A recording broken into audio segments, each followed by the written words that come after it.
Hi, Maevis. Hello. I'm so excited to be here with Maevis Small today. Yeah. She is one of our seniors here at the theater department. Yes, I am. So yeah, tell me, what is it exactly you're studying? Is it just theater? Mhm. All So I'm just a theater major. I tried adding a English minor, but I got way too stressed out because I added it a little bit late. But yeah, theater is my main thing. Cool. And where are you from? I'm from Vermont. Yeah, I know it's not that fancy, but Rural? oh yeah. Yeah. So I live in Grand Isle, Vermont, which is like you go way up north, like 50 minutes away from The whole Canada. way. Yeah. All the way. Yeah, and Grand Isle is a little island that is in the middle of Lake Champlain. There's a bridge. It's not a ferry. I have to clarify. But yeah, it's mostly just farmers and stuff, so very small. Yeah. So why did you choose Gordon?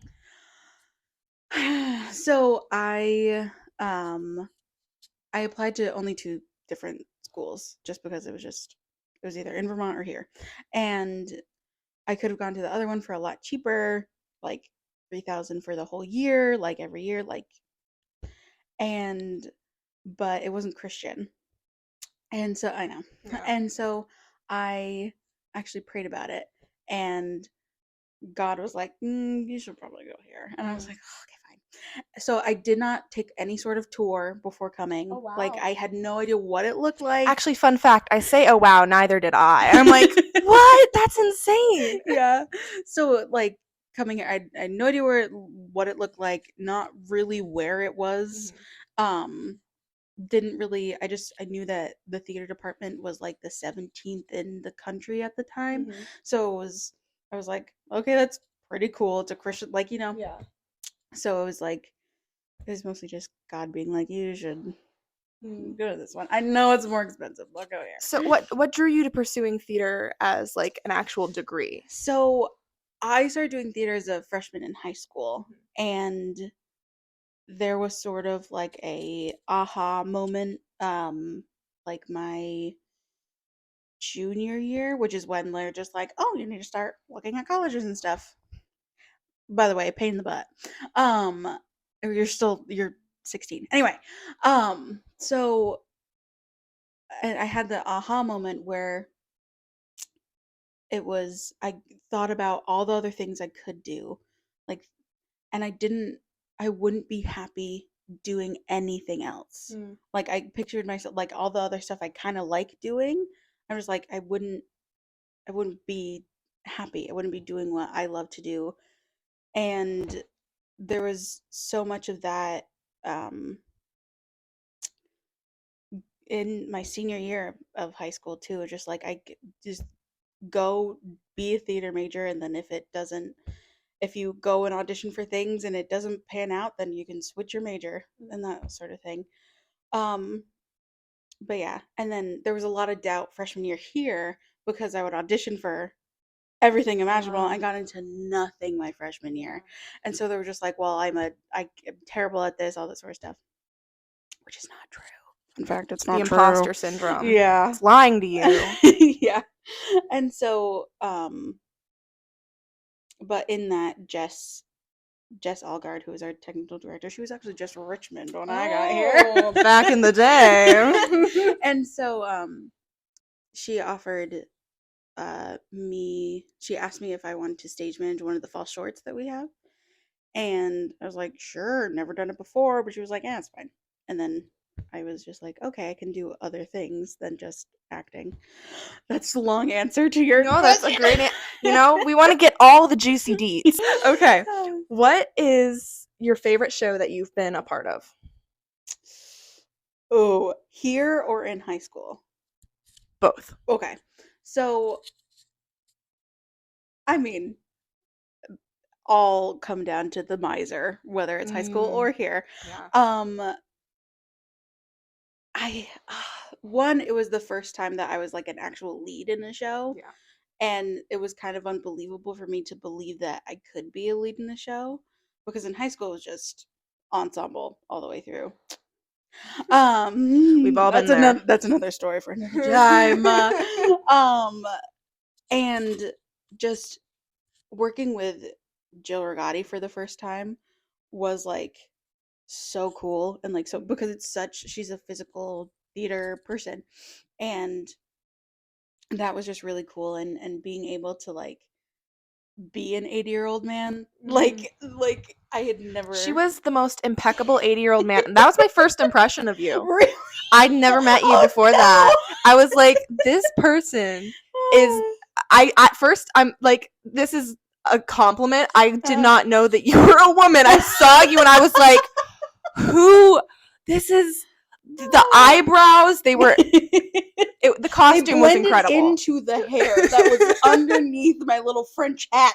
What is it called? What is that little I don't know. Beret? Beret? Yeah. Oh gosh, it was beautiful. And the thing about the eyebrows were we would glue them on before each, and every single time, because I was hot in the costume, I would sweat them off every night.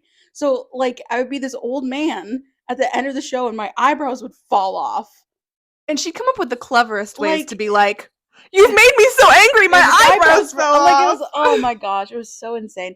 But and that's another thing that surprised me, going back into like me, a woman playing a 80-year-old man, when there were so many, like when I came as a freshman, there were already so many dudes that were in theater, which was great. Yeah. And then I auditioned and there were like 8 other guys.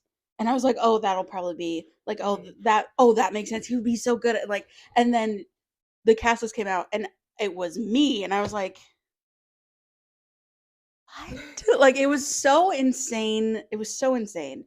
And I think the best part of the show for me was just having it be this comedic, funny, just weird and wacky show, which was just really great.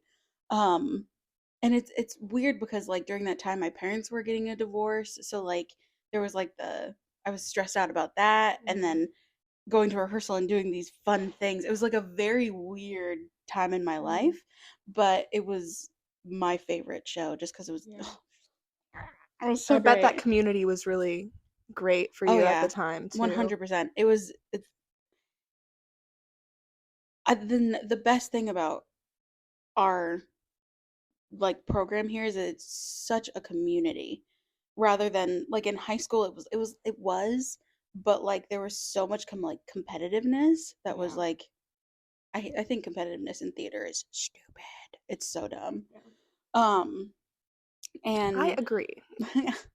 um and like just having that, like people want the best for me, like academically and in like acting, but also as just a human being, was just like, oh, this is really nice. Um but yeah. Yeah, wow. What is your pre-show routine, ritual? What do you do before to get ready? Okay, so it's kind of funny. So I drink coffee beforehand, like an hour or two before a show, just so it kicks in for the show. And then I I don't eat like a ton. I'll eat afterward, because if it's especially a musical, like I don't want my stomach to be too full that I can't get all the air I need. That's probably not the healthiest thing, but it's what I do. And then also if I get like nervous stuff, I don't want to feel like I'm gonna, throw up or something like that. And then on the way from wherever my dorm is, like walking down to the theater, I listen to what is it? It's a Pavarotti opera song, and the Swan Lake like theme. So it's like it's I don't know why I like those two in particular. No matter what role, whether it be like an evil character, like anything like that, it just gets me in the theatrical mood in a sense. And I always come early. You know, like I always come early, and I do the theater stretches that we always do. A lot of like floor Linklater work, to get my body fully relaxed, just so I can be like, and like settle in. And then it's just getting ready in the dressing room with all the ladies, which is so fun because some people are playing music out loud, some are in their own little zone, like putting their makeup on and all that sort of stuff. Um, and then makeup, costumes, pre-show, talk and ritual, which is so fun. It is. Oh, We do little it's so good. chants. So cute. Yeah. And then um and then it's showtime. So, Yeah. but yeah. And it's showtime, baby. So, this is a harder question. Mm-hmm. What aspect of theater did you struggle with the most? Mm. Especially, we do all the technical areas. It's Mm-hmm. very cool. Yeah. But you do have to do them all. Yeah. But it's a good let me just say before I get into the one I struggled with the most. It's really good to be pushed into doing that because or encouraged, let's not Yeah. say pushed, but encouraged into doing all aspects of technical theater because one, you appreciate it way more than like you just appreciate like everything that happens behind the scene. Even if you're not doing it, if you're on stage, you're like you get what's happening and it makes you just appreciate all the work that's going on behind the scenes, which is if you don't have a tech crew, you don't have a show. The one I probably struggled with the most, let me see. It's kind of it's I think this I struggled with the most the sound and the lights because I cannot remember that kind of technical like I'm a senior and I still forget how to turn on the sound board and all this because I'm just like, okay, which goes first? How do I I not never destroy understood it? how to do it. Yeah, it's so confusing. I would call Jared graduated last year and right last year Yeah, last. and he was the lighting apprentice and resident and so I would last year I would be doing stuff in the booth and I would call him when something was going wrong. I was like, Jared, I don't know what to do. He's like, I'll be down in a minute, and then he'd come down and help me. But I nevertheless I like sound design and I like light design and all that sort of stuff. But I think those two were just like the hardware part of it was the most tricky for me. I think the thing that I have the most growth with was I was terrified of the table saw when we were working on like building the set my freshman year. I was terrified. And If you don't know what a table saw is, it's basically a giant saw that you use your hands and you push them Mhm. past the saw to cut the wood. It's a big circular Yeah. and it's like it's scary. The circ saw, like the free circ saw that you Yeah. use with your I was like that terrified me so much. And but after doing it, after especially the table saw, I was like I could do this all the time. Mhm. And I actually did my freshman year we did measure for measure and we like the set was huge. Like it was ginormous. And a bunch of the a big part of the set was there were these like square like rectangle pillars that they had because they had railing all around the set. It's cool. You would have to cut the sheets like up to make the things and one lab for tech. It was just me and the table saw the whole time and I cut every single one. Just Wow. kept going and going and everything. I was like I can't build these but I will cut them and everything. I was like it was like a good steady 4 hours of That just is actually insane. I've used it one time and it was because I had to. They were like, it was like mandatory you tech need one, to you need know. to use the table saw one time. And Wow. yeah, it was because I was just like I could it was great. I loved it. Powerhouse. Yeah. She's the mitochondria of the theater department. Oh gosh. I'm gonna put that right at the front of the interview. Mitochondria.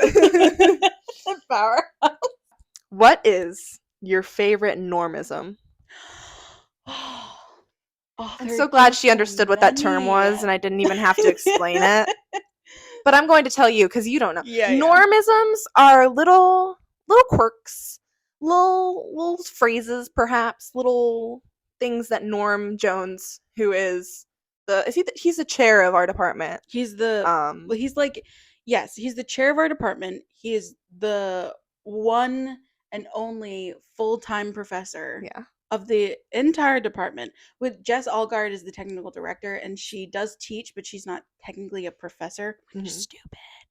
Um, and like on occasion we have like I said, Jill Rogati comes sometimes. Like she taught movement my junior year, part time. We have Kimberly Kimberly LaCroix LaCroix, who comes and does. I think she for the past 2 years she intro did to do theater. intro to theater. But Norm is like Norm's the top dog. Norm's the top dog. I think my favorite one is when he just makes noises. Like during class he'll make like a yeah and like move like and we know exactly what he's talking about. He's just like, oh yeah, and they're just like all that sort of That stuff. that was a really good. Yeah, yeah. And just He's like got a lot of. yeah, it's just so good. We love Norm We Jones. do. Here's the kicker, the question you knew was coming. Oh gosh, I'm so scared. What do you want to do after graduation? Hmm. um, I think ultimately I want to act, whatever that looks like. The big dream is to eventually get into film stuff and do film, um, or like do like off Broadway stuff. Um, who knows? Someday. The dream role is Flying Monkey number 5 in Wicked. I will say that till the day I die. Write that down. Someday, when you go and see Wicked and it says Mavis Small, Flying Monkey number 5, you'll know I have made it. So acting in some capacity. I'm applying to Gloucester Stage, um, to be the directing apprentice there because I'm a directing apprentice here, Mhm. and that's the next to me. It's the next best thing to acting for me. If I get in, great. If I don't, great. Um, and I think just anything in theater I'll be happy doing. Um, yeah. Yeah. Yeah. Yeah. I discovered with Jericho the other day. We were walking up to the hill because we both live on the hill. And we were talking about like real world jobs. I hate that, but real world Yeah. jobs. And I was like, and she said some like, like working in the post office wouldn't be that bad of a job. I was like, oh my gosh, that's so true.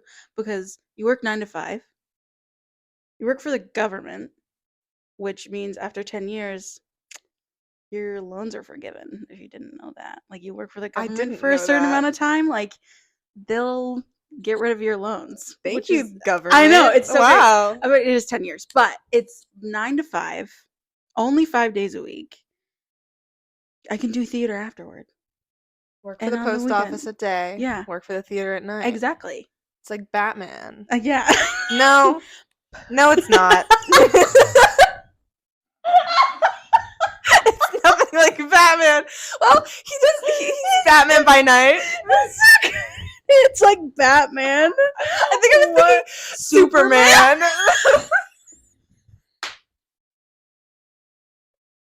Because he's Clark Kent. Oh gosh. Yeah, it's like It's like a man. a man in all aspects. Sorry. One of the men. Gosh. Anyway, Okay. Batman. What is one show, movie, or book, so any kind of work, that you would say represents you as a person? Oh goodness gracious. Hmm. Oh no. I don't know any movies that chaotic. Oh goodness. Jumanji, perhaps? Which one? All of them. But the original, that's pure chaos. Robin Williams chaos. You got some Robin True. Williams in you. Oh yeah. Yes, I think the original Jumanji with Robin Williams is a very good representation of who I am. I like that. I think that works. All right, last question. Last What would you say to your younger self about one. theater?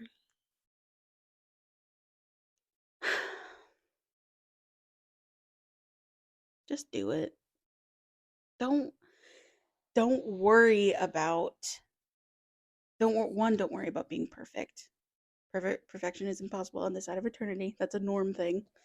Um, just if you want to do it, just do it because it makes you happy. You shouldn't. Don't let other people's opinion change what you love to do. If you love to do it, just do it. Just do it. Just do it. Nike. Nike, like at the bottom, it just says Nike. The swoosh just. Little do you know, this whole thing was a Nike ad. A conspiracy. All right. Thank you, Mavis, for joining me today. Thank you for having me. Everyone say thank you, Mavis. Very good class. You did so good. Come to Godspell. If this comes out. Yes. It'll be out before Godspell. So Sweet, come yes. to Godspell. Come to Godspell.